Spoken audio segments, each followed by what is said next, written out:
I guess it's being a little bit of mess when Mary ended up, and we don't know if we have like 5 minutes between talks and everyone is trying to figure out where the talks are happening. That's okay. We will try to adjust as we go and be agile. So, but anyway, let's get this started because I have an intro, so we have some minutes for people to be joining us in the next minutes. Let me introduce myself. Vanity slides, sorry. My name is Angel Medinilla. I come from Spain, from sunny, beautiful Spain, from Seville. There's an interesting website here, proyectalis.com/en/Angel Medinilla, and the interesting thing is that these slides are available there, and also all the slides of all of our materials and talks. I mean, our Scrum course, the Kanban course, the Agile Management course, the Coaching Agile Team course, the Agile Product Management course. All the slides are available in this site. There's also links to a lot of videos. We have several talks that I'm doing in 4 continents right now. How cool is that? I will be traveling to the United States in a couple of weeks and then to South America. I've been in Israel a couple of months ago. So there's a lot of talks about lean startup, development teams. So you might find that interesting. There's a lot of resources there. So if you want to take pictures of the slides, that's okay. But please remember that they are freely available and you can download them. There's also the Twitter handle, Angel_M. I love when people take pictures of me because it wouldn't be very polite that I start like selfie in the middle of a talk. But if you take pictures of me and you upload it to Twitter, I love it. The reason for that is that my hungry ego needs to be fed, okay? So if you feed my ego by following me on Twitter and uploading pictures, I love that. Okay, what else? Well, I wrote a couple of books. Here you have them, Agile Kaizen and Agile Management. Maybe I'll talk a little bit about them later on. And I'm also a consultant. Sorry, I have to get a living. That's what was available when I decided to create my own company. So I'm doing consulting for a living. And I'm working with a lot of companies worldwide in doing Agile transformation.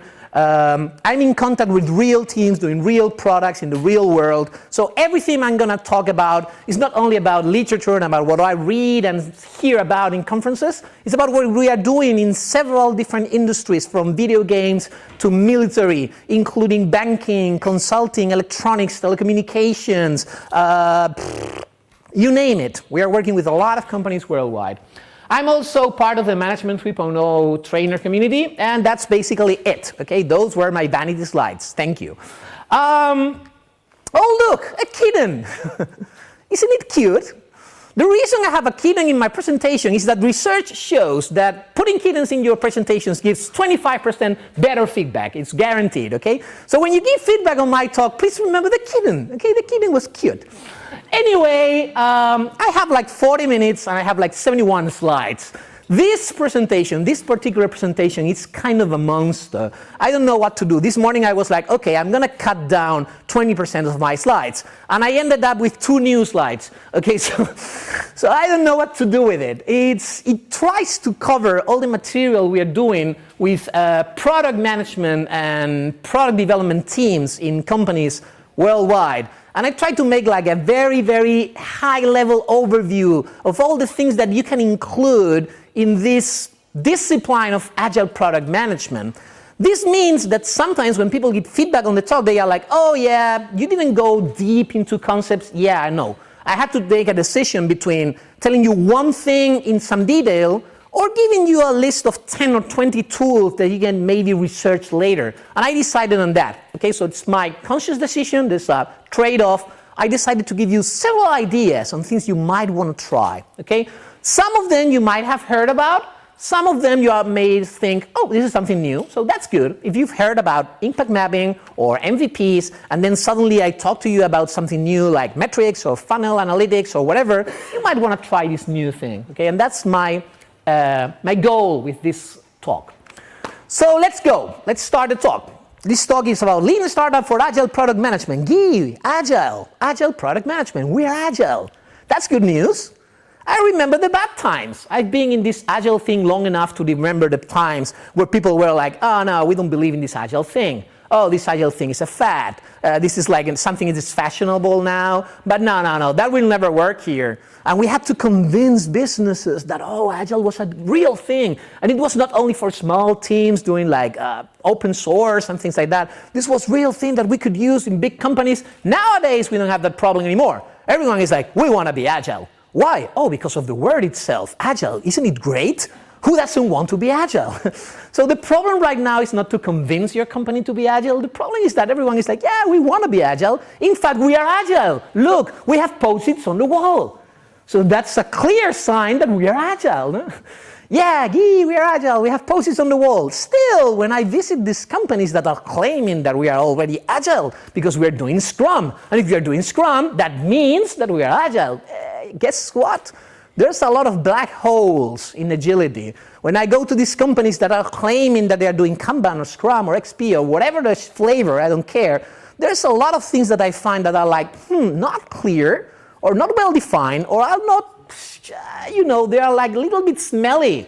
Like for instance, leading and self-organization. I have a full talk on the problems on self-organization when you go on a Monday morning and you tell command and control teams, you know what guys, I've read about this agile thing that works with cross-functional, self-organizing, hyper-productive teams. You're going to be hyper-productive starting 8 a.m. in the morning.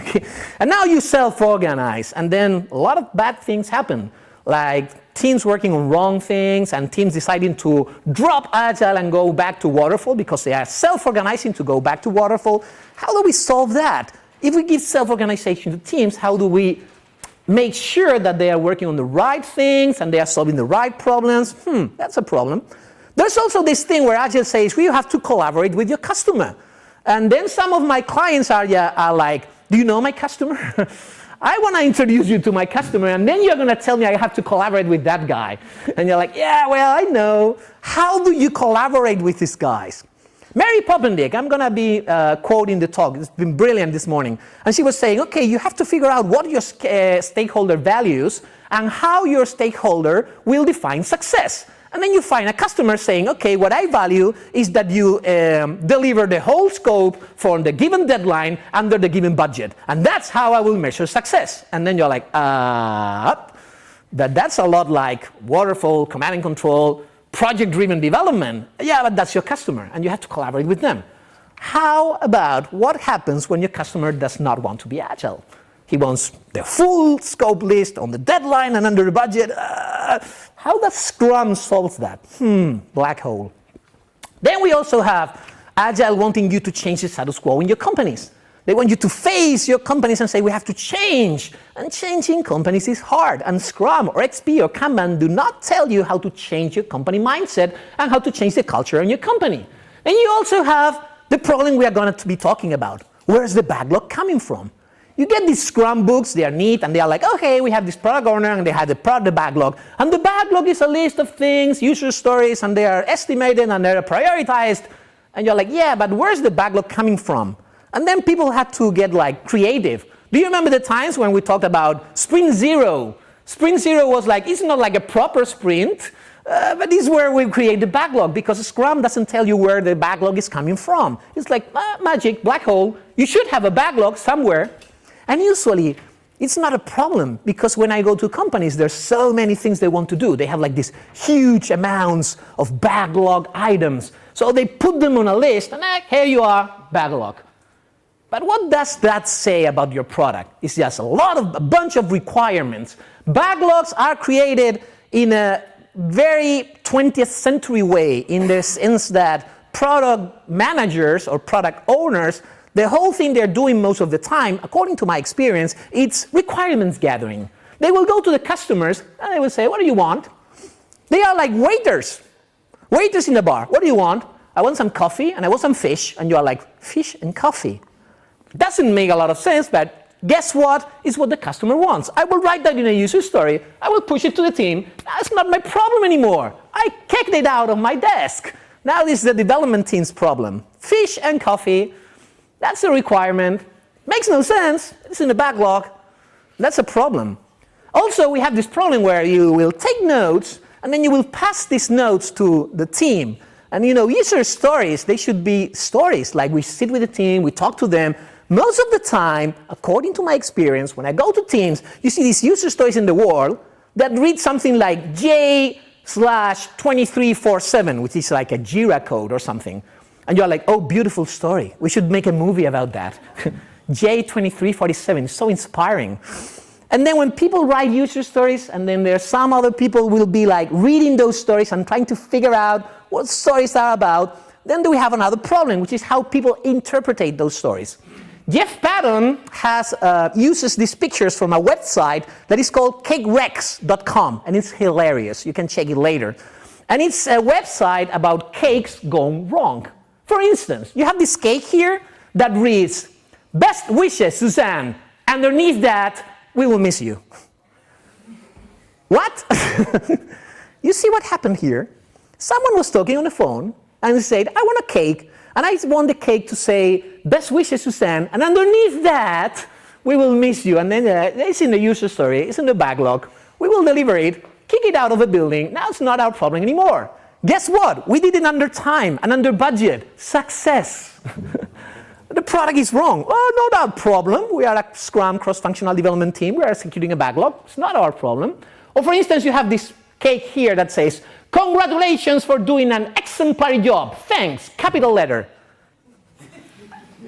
Well, it was in the backlog. It was a user story. Or for instance, this one, "Congratulations as small as possible."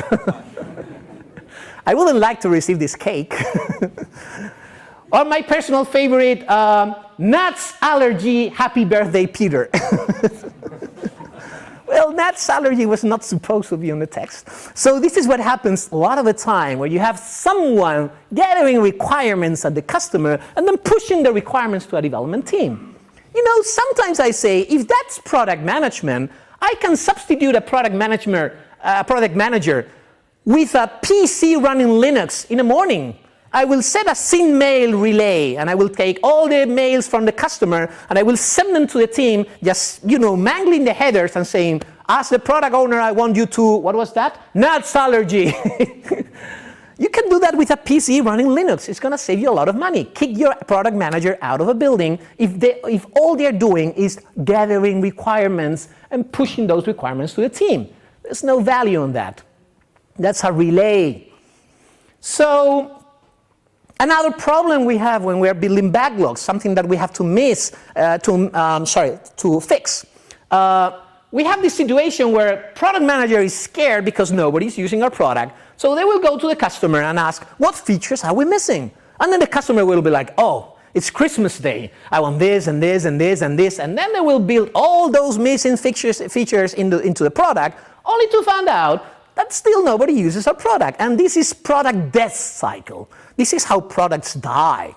Because you are ignoring fundamental characteristic of your customers, which is the junk garage syndrome. The junk garage syndrome is these things that happens when you suddenly see this exercising machine in the mall, and you're like, "Oh my God, I need this exercising machine, and I'm gonna so use it every day."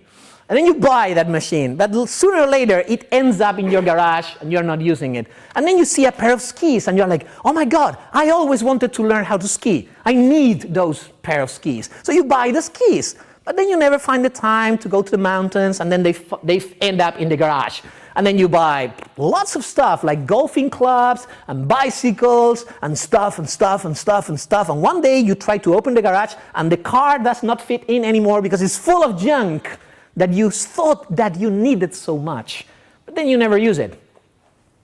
That's human condition. We think we want a lot of things. I want this and this and this, and when I have this, I will be happy. When I have the next car, I will be happy. When I'm able to buy a boat, I will be happy. That's your customer asking for features.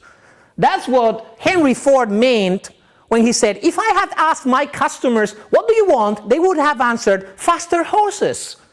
There's a problem to be solved, but if you just rely on your customer listing the features of your product, you will end up with faster horses.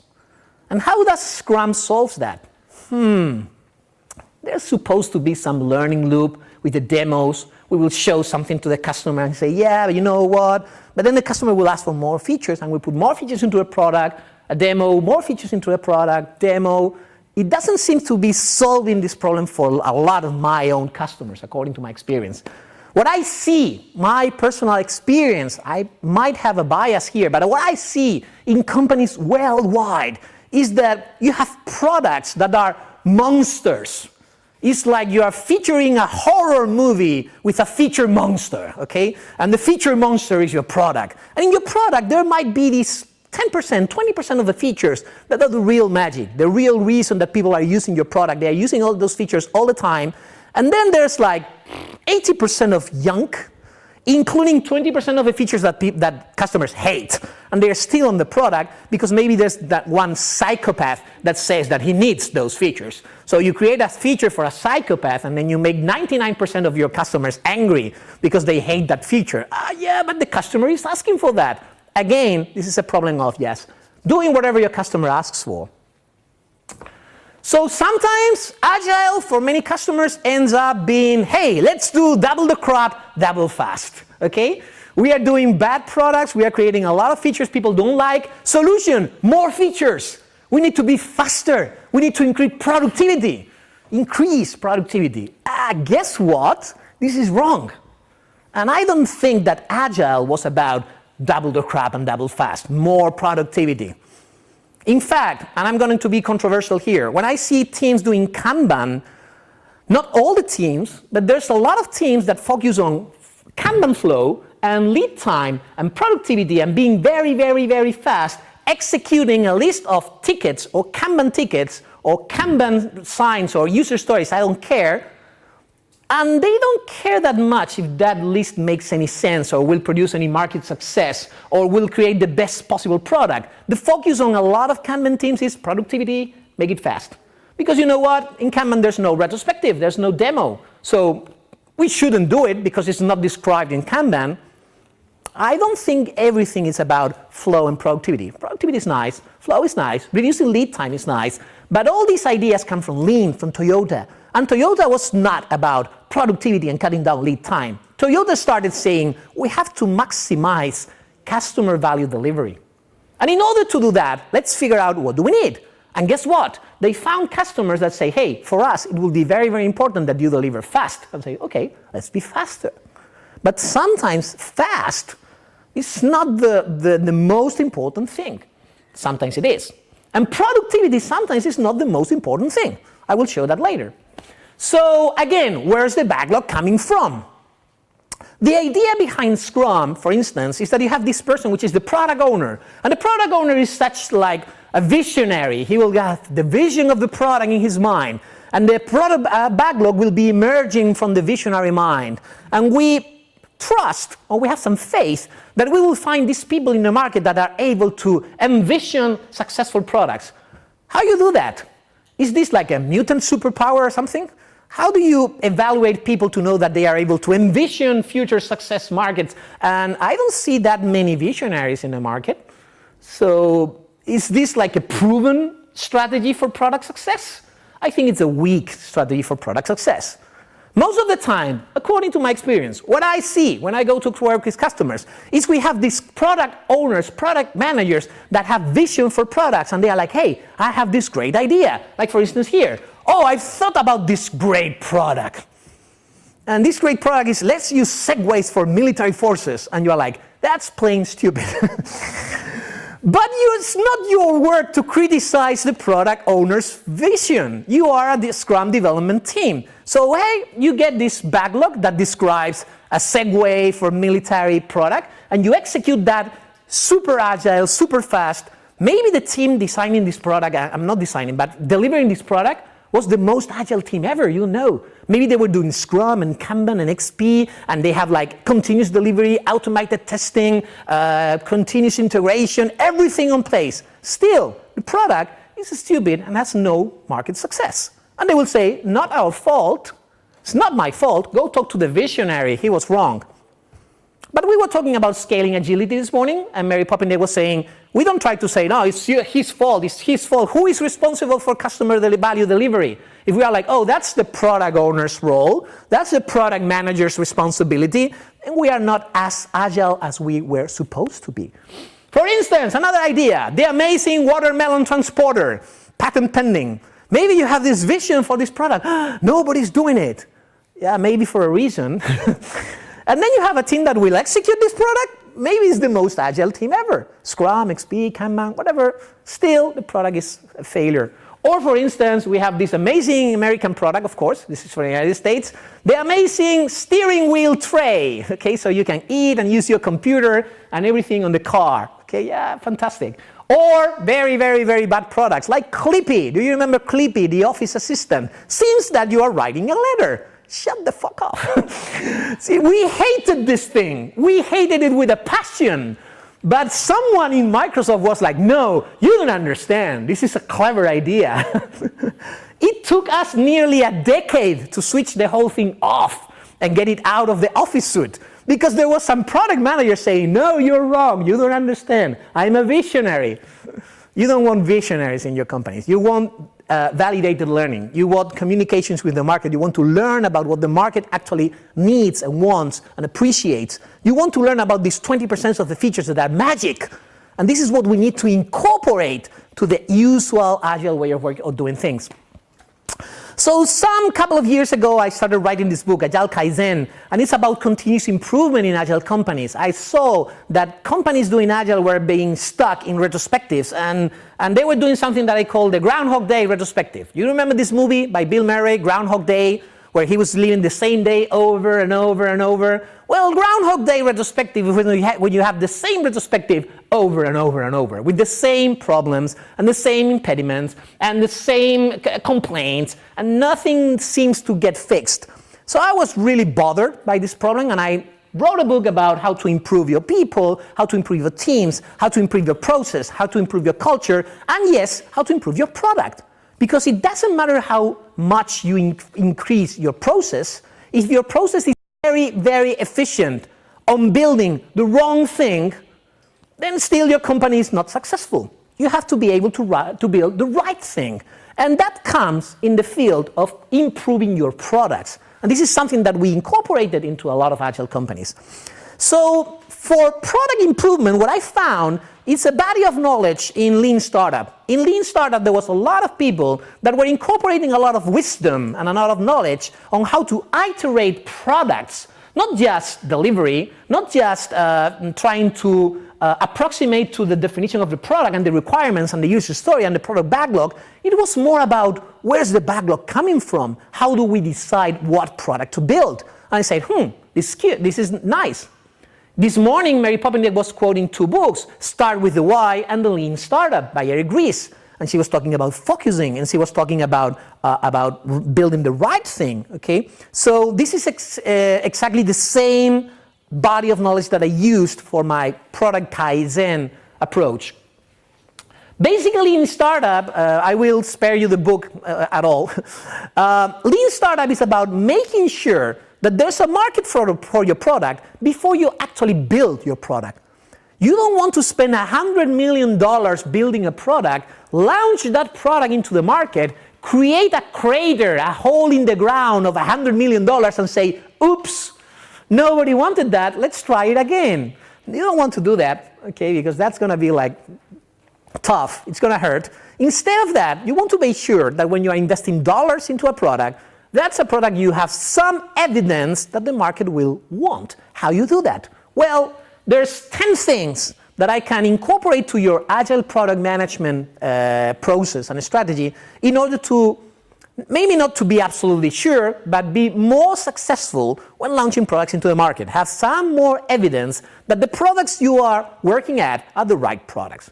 So there's 5 big things that you have to incorporate, and then there's 5 interesting stuff also, but maybe smaller in the sense of this presentation, that I will go like faster. I will spend more time in the 5 first things that I will advise, and then I will go a little bit faster on the 5 and on the second half of the list.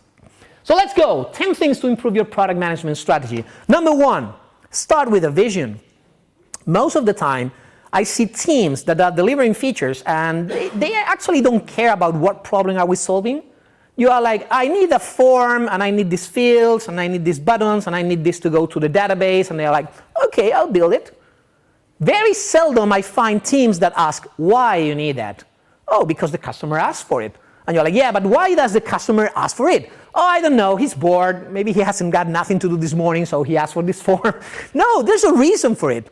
And sometimes when we start digging for the reason, starting with the why are we building this, we find that we are working on the wrong thing, or maybe there's a better solution than the one that the customer envisioned or the product manager envisioned.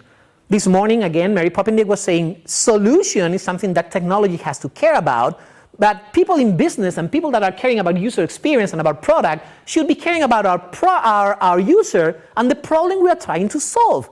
And we should be able to communicate that problem as clearly as possible to the teams that are responsible for fixing that problem. So for instance, starting with a vision, it's something that you can do at a very high level for your company, or you can do it for an area, department, team, project, user story. Start with a vision for a user story. This is the problem we're trying to solve with the user story. If you think about company, we all know these small sentences that will define, like for instance, if you say, organize the world's information and make it universally accessible, we all know that's Google. Okay, and we rapidly identify with the goal of this company and the one thing they're trying to do. Sometimes you read the vision of a company and you're like, well, our vision is to maximize revenue and strategy, product success, synergy, momentum, quantum, product, envisioning innovation, and you're like, excuse me, are you doing yogurts or cars? I don't understand. Yeah, this brilliant sentence, but I don't know about your business. And many times I read user stories and I'm like, I don't understand what I was trying to do with this. It's like technical mumbo jumbo, and I don't know what problem I was trying to solve. And that's like a major red alarm. If you don't have a vision for a product, for a project, for a feature that you are putting into your product, you should start with that. Number two, once you have a vision, this is the problem we're trying to solve for the market, for the universe, for our customer, for this project, for this feature, then understand how are you delivering value? What's the problem you're trying to solve? This vision will also give you some information on how are you delivering value to your customer. Not just value to your boss, to your company. Oh, let's do it as soon as possible, as quick as possible, as fast as possible. I was in this situation. I was coaching a company that is doing telecommunication equipment, and they were like, oh yeah, we have this problem with Chinese manufacturers like Huawei because they are very cheap. And you know, everyone is buying Huawei equipment because they are cheap, and we cannot afford this kind of cost structure because they have a lot of people and their salaries are lower. And I'm like, sorry, excuse me, you don't know about your business. And they were like, sorry? I'm like, yeah, sorry, you are creating telecommunications equipment, you know a lot about technology, you don't know a shit about your customers. And they were like, how you dare saying that? And I said, well, because I've been your customer for 10 years. Hello, I'm your customer. I've been buying your equipment for 10 years. You know what? I never bought your equipment because they were the cheapest in the market. You don't buy telecommunications equipment because they are the cheapest in the market. So if you have a team delivering a solution and they think that value equals being cheap, then you're doing it wrong. When you buy a Cisco router, you are never buying Cisco because it's the cheapest in the market. Bummer. No, you don't understand your market. And I don't care if you've been doing that for 20 years. You don't understand your market. You know what? I'm your customer. I'm the one that knows about the problem I'm trying to solve. When I put a core equipment in the center of my network, I'm not caring about the cost. Of course, it's nice that you can spare some dollars and spend them on the Christmas party at the end of the year, but that's not what you're looking for. So if your teams do not understand what the value for the customer is, you have a big problem. For instance, there's this story about these people trying to sell drill machines, and they were like, oh, our drill machines are the most powerful, they are light, and they use a very few amount of power. And then someone told them, you don't understand, you are not selling drilling machines. That's not the problem you are solving. You are selling holes in the wall. That's the problem you are solving. I need a hole in the wall. So when you start thinking about the problem you're trying to solve instead of your product, then you start to realize what's the value that I am delivering. Even worse, maybe you are not selling a hole in the wall. Maybe you are selling, I want to hang something on the wall. And then you might realize that there's cheaper, faster, easier solution like a super strong sticky tape that they are using now, and they are competing against these products. So if you just think your product, you might be extinct. Kodak. Remember Kodak? They were like the biggest, most important picture, photograph, camera company in the world. And they said at the beginning of the century maybe, we are not playing catch with the Japanese anymore. We are not going to be doing these digital cameras, and we are not being in this rally for the most megapixels. We are a film company. No, you're a dead company. You are not alive anymore. Gone. Why? Because they were in love with the product and they didn't think about the problem we are solving for our customers. You have to do that on a company vision level. You have to do that on a feature level. Is this feature the most important thing that we can do for our customer this week? And if it's not, why the hell are we doing it right now? What's the value that we are delivering? This morning, Mary was saying, stop thinking project space, like, the deadline and the cost and the scope. You have to think product. I want to make it one step further. Stop thinking product. Stop thinking drill machine. Stop thinking film camera, chemical film camera. Think about problem. Think about your user. Think about your customer. Think about the market. Think about the thing you're trying to solve for them. If you have to ditch your product and create a new product, do it. Your company should not be focused on your product. It should be focused on your market, on your people, on your customers, the people paying for it. Okay, so stop thinking on projects and products. Try to solve the most important problem for your customer this week. That's focusing on value instead of backlog, features, scope, deadlines, budget. I like this picture. It's from a website that says useronboard.com. And it says, here you have Mario. Mario is a person who is a potential customer. And here you have your product. And here, when you combine Mario with your product, you have an awesome person who can do like rad shit. Okay, this is amazing. And they say, you don't sell this, you sell this. This is the story you should be selling. My good friend Alejandro Barrera in Spain and also in many countries around the world, he's doing organizational storytelling workshops. He's teaching companies, well-established companies as well as startups, how to tell stories to your customers to make them, emotional about using your product. Like, oh my God, I want to use your product because I'm going to be like a rad, awesome person. Instead of my product has this feature and this feature and this feature and this feature. I don't care about your product. I don't care about your product. I care about my problem. If you tell me that your problem is going to solve my problem, yeah, I might care a little bit about your product. I care about my problem. I care about what your product is going to do for me. And that should be the communication and the conversation we have with our users. Most of the time, the communication is about features, features, features, features. That's product-based. That's project-based. Communications about deadlines and about what are you going to deliver and what's the delivery date and what's going to be the cost. That's the wrong conversation. That conversation needs to happen. It's not the most important conversation. Number 3, gather your opportunities and your assumptions, which means now you have a vision and now you have a problem that you want to solve, probably several problems you want to solve, but there's an infinite amount of things that you could try every single week. The amount of things that you could bring into your backlog, into your portfolio, it's infinite. We could test and try a lot of things. So evaluate those opportunities. Try to gather all the ideas that are floating around in your company. Listen to your market. See what competitors are doing. Watch for technology. There's a lot of sources of ideas, and probably you won't be able to test them all. But there's a good thing on gathering all those ideas, evaluating them, combining those ideas, and thinking about the projects that we will be launching in 6 months' time, or in 3 months' time, or for the next year. Somebody needs to be thinking about that. Most of the companies I work with, according to my experience, they are very, very short-term focused. Our next week delivery, our next term delivery, and then they stop thinking about roadmap, strategy, where the market's going. And the market is going really, really fast. You don't want to be like catching up with the market. You want to be ahead of the market.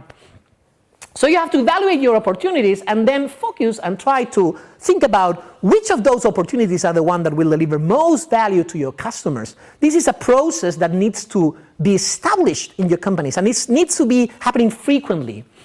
For this, we are using things like the opportunity canvas as designed by Jeff Patton, which is based, of course, in the business model generation canvas, which is a very well-known framework for gathering assumptions about who is my customer, what's the problem I'm trying to solve, what's the products that the solutions that I could bring to the market, what could be our competitive advantage, what's the activities we need, the partnerships. There's a lot of questions. There's a process of thinking and designing in order to bring ideas on new products and new features that we could put into our products in order to provide more value to our customers. You can also use the value proposition canvas, also designed by Alex Osterwalder, or maybe you can go to Ash Maurya's Lean Canvas, which is basically the same idea. It's a framework for making questions, and we expect that these questions will bring the adequate conversations about where our product should be going to.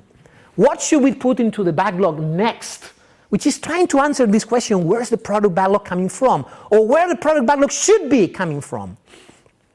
Then, or for instance, you could use impact mapping. This morning, Mary Popiniak was talking about starting with the why. Why are we building this product? Once you know why are we building this product, you can start asking who. Who are we helping with this product? Who are we pissing off with this product? Who's going to help us build this product? Who is going to try to stop us from doing this product? There's a lot of conversations we can have around the projects that very seldom happen. And they might bring ideas on risk, and then might bring ideas on quality and expectations and value. And these conversations are important. We need to have these conversations with our users, with our markets, and also with our internal teams. Number 4, we have a vision. We have an idea on what's value for us, what's value for our customer. We are gathering our assumptions on what can we build in order to meet these problems, solve these problems, deliver value to our customers. Now it's time to prove these assumptions right, because everything you write here is an hypothesis. I think that my customer wants to do holes in the wall. Well, maybe you're wrong. Maybe your customer doesn't want to make holes in the wall. He just wants to hang a picture. And in order to hang a picture, you can do a hole, or maybe you can put a nail, or you can use some glue, or you can use some super strong sticky tape. But if you have the assumption that what my customer wants is a hole in the wall, then you are working on the wrong problem. Before you start putting millions of dollars into drill machine investigation and development and research and development, you want to make sure that what your customer wants is actually a drill machine. And if not, try to figure out what your customer wants. And you don't do that by asking your customer, what do you want? That's gathering requirements. That's, again, faster horses. Instead of that, you experiment. You try to show your customer, you do minimum experiments that you can perform without actually building the product. And then if you have some certainty that you are in the right direction, you might want to push your money a little bit further and build a small prototype, which is not a product at all. The minimum viable product is not a product at all. It's that small toy prototype of your product that you can start showing people to gather more insights and more learning about what we are trying to solve, what my customer values, where is this 20% of magic features. If we could focus on those, we will have 80% of the time free for making having these conversations and having better products. You are trying to do, first of all, minimum viable experiments like polls, like observation. You go to a customer and you observe your customer. Observing your customers is not creating a prototype. It's not a minimum viable product. But if you serve your customer while he's experimenting the problem, you will get a lot of insights on the real problem we are trying to solve. How often do development teams do that? How often development teams go to customer premises and spend some days wandering around before they actually start building a product? Very seldom.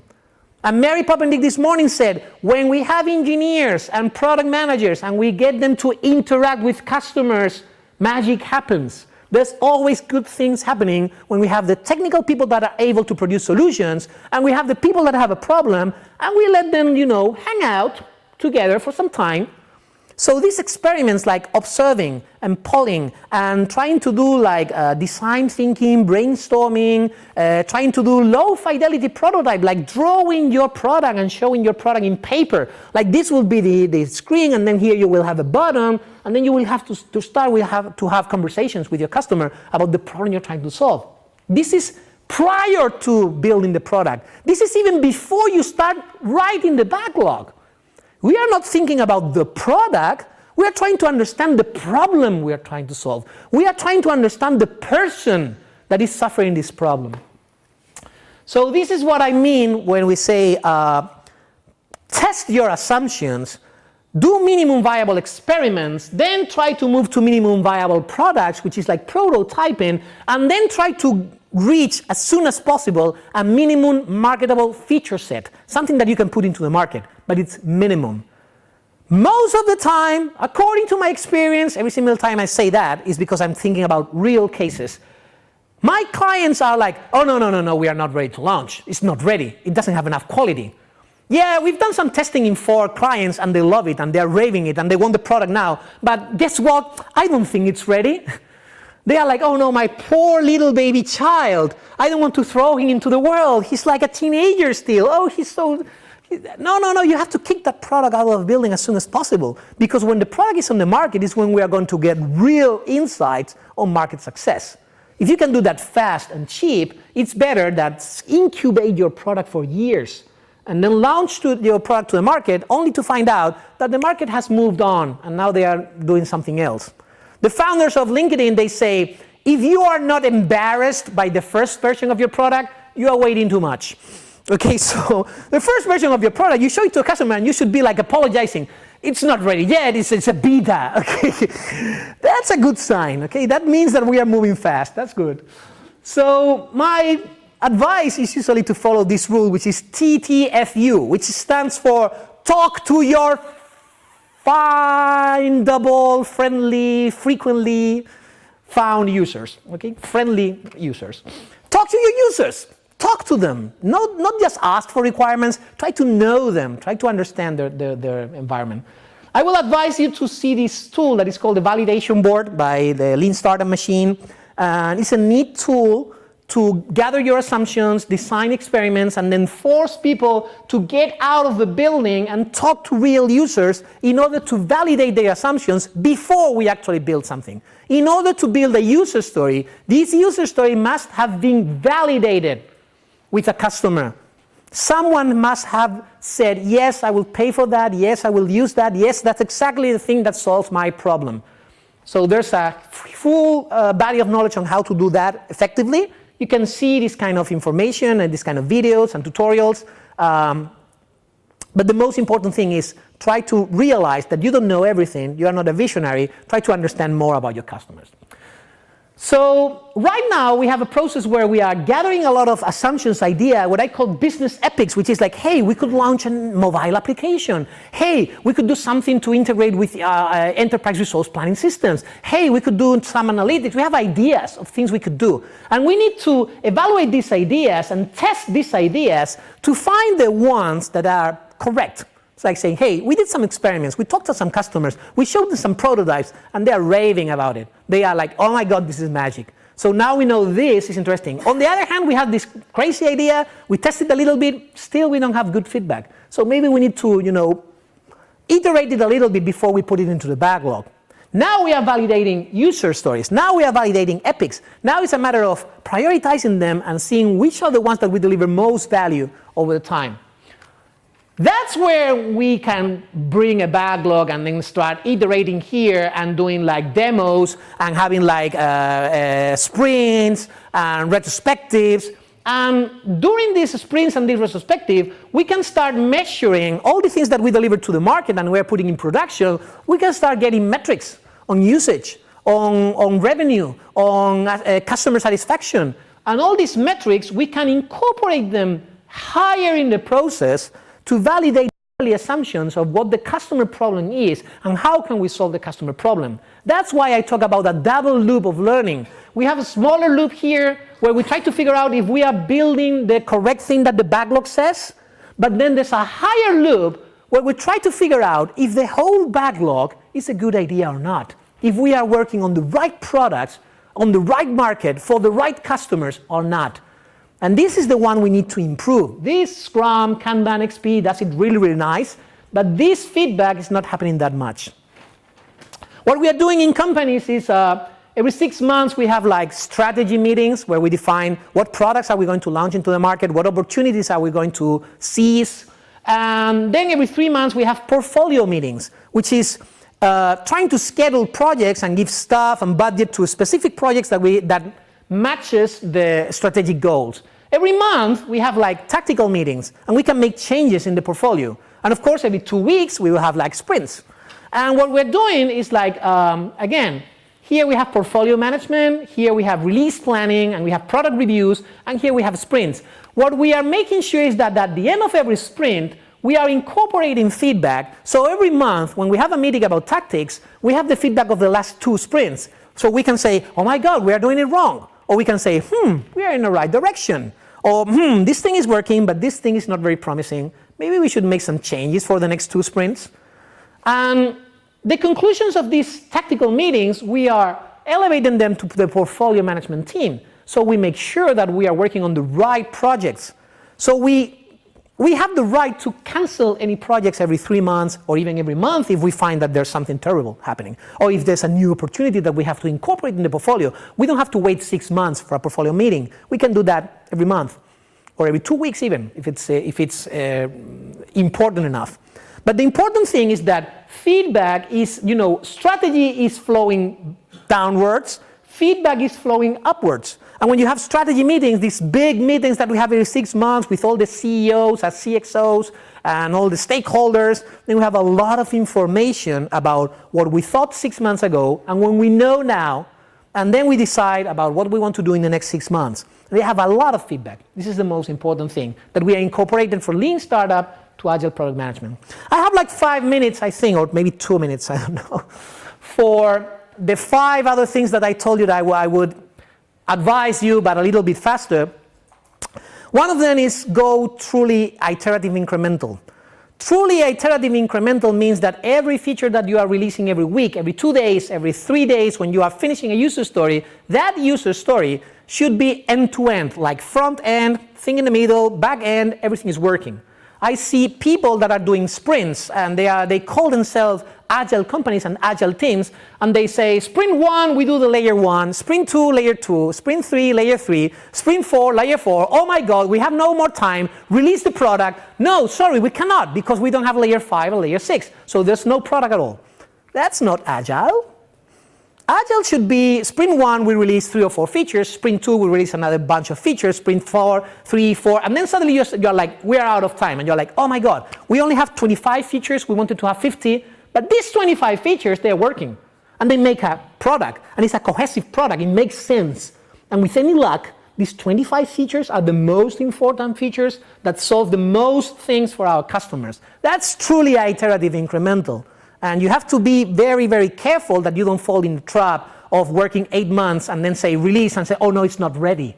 If I hear that, then the whole illusion of agility crumbles down. We are not agile if you say it's not ready after several months of working.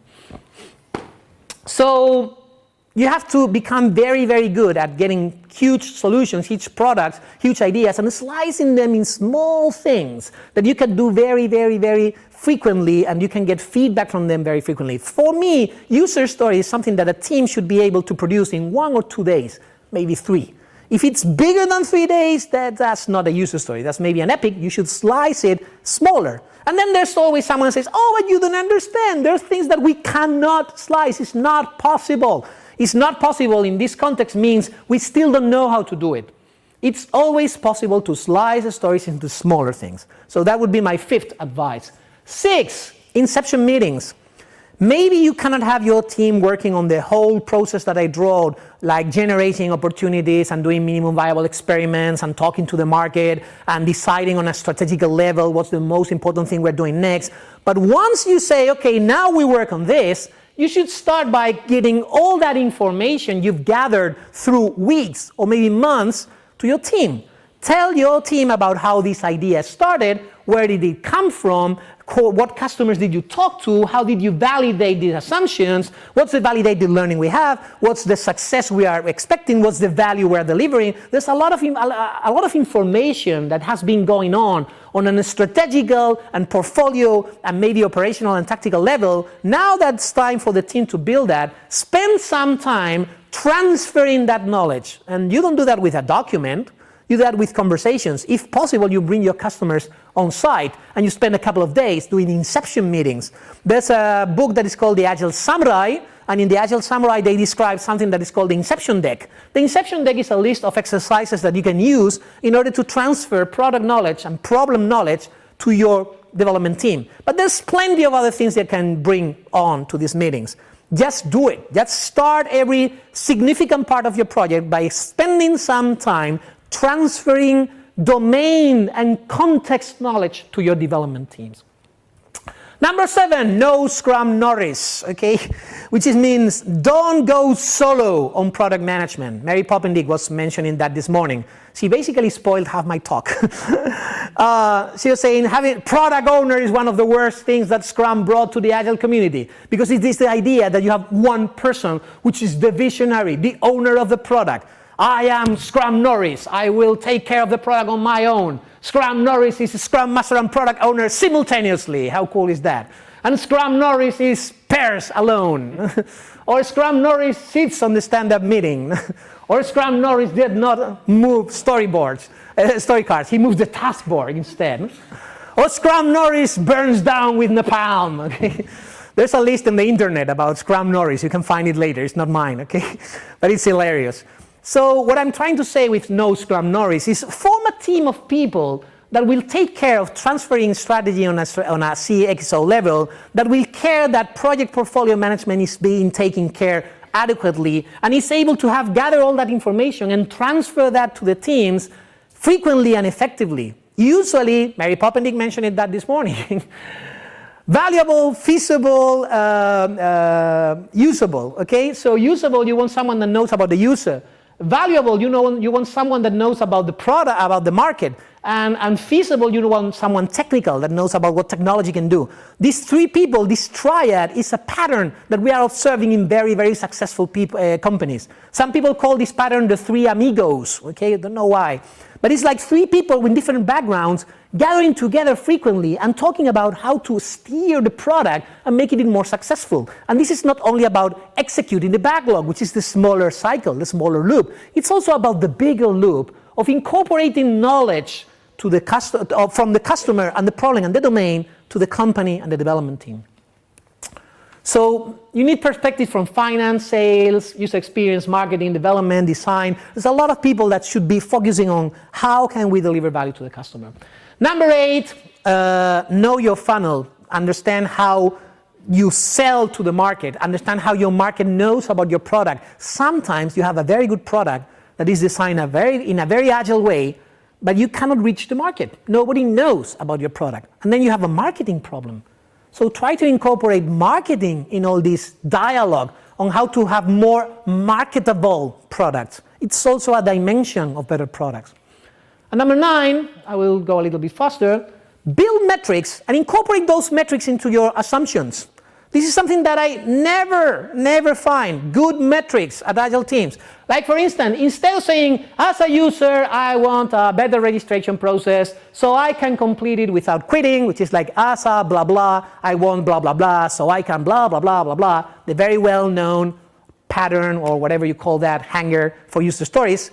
Instead of that, you could try something like, we believe, it's a belief, it's an assumption, that new customers, which is a specific type of customer, it's not every customer, it's this kind of customer. Think about user personas, for instance. Have a problem with the registration process. This is the problem we're trying to solve. I don't care about the product, I don't care about the feature, I don't care what you do. Solve this problem for me. I'm not specifying the feature, I'm not saying you how the registration process should be. I'm telling you, we have a problem with this. Solve it. And we will know that we are right when the bounce rate diminishes. This is a quantitative metric. And the customer satisfaction improves. This is a qualitative metric. And those metrics should contribute to conversion rate, which is a key performance indicator. So here you have kind of customer, problem to solve, solution, quantitative metric, qualitative metric, key performance indicator. Build that into your user stories. You should be able to answer to the question, why are we doing this user story? And the answer should not be because the customer asked for it.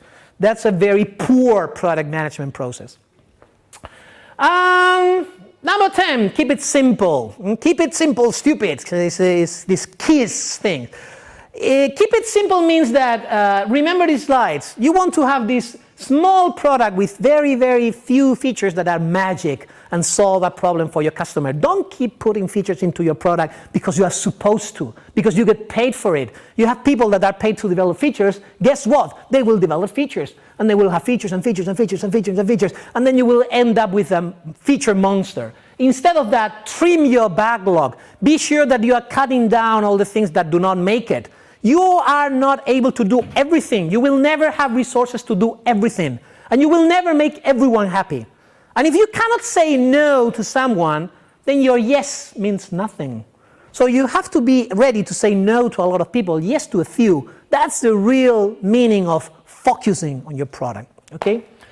So that's it. Overall, my final advice would be try to make it about your customer. Try to make it about loving your customer, caring about your customer. Be customer-centric, but, as in this picture, this lady loves her customer a lot, his husband, for instance, but of course, she's the one in control, okay? So be the one in control of your product, no matter how much you love the customer, okay? So thank you very much. That was my final slide. Remember the kitten when you give the feedback. Thank you.